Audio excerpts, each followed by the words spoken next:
Middle east में चल रही जंग में पुतिन की एंट्री हो गई है। जब से ये सामने आया है कि ईरान और अमेरिका के बीच चल रहा संघर्ष लगातार बढ़ते जा रहा है और इसके लंबे समय तक चलने की आशंका है।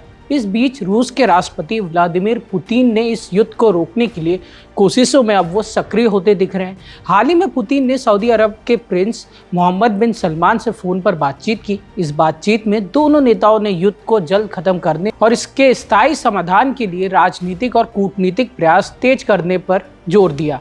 ये कदम ऐसे समय में उठाया गया जब क्षेत्र में तनाव लगातार बढ़ता जा रहा है। यूक्रेन युद्ध के बाद पश्चिम देशों द्वारा लगाए गए प्रतिबंधों के चलते रूस ने मध्य पूर्व के देशों के साथ अपने संबंध मजबूत किए। रूस ने ईरान और खाड़ी देश दोनों के साथ संतुलन बनाने की रणनीति अपनाई है, जो इस समय उसके लिए काफ़ी महत्वपूर्ण साबित हो रही है। इसी दौरान यूक्रेन और सऊदी अरब के बीच एयर डिफेंस से जुड़ी एक महत्वपूर्ण डील सामने आई। यूक्रेन ने प्रस्ताव दिया था कि सस्ते ड्रोन इंटरसेप्टर के बदले खाड़ी देशों को महंगी एयर डिफेंस मिसाइल देगा। यह सहयोग इसलिए भी अहम है क्योंकि खाड़ी देश भी ईरानी ड्रोन हमलों का सामना कर रहे हैं। इस पूरे संकट का असर वैश्विक ऊर्जा सुरक्षा पर भी पड़ सकता है।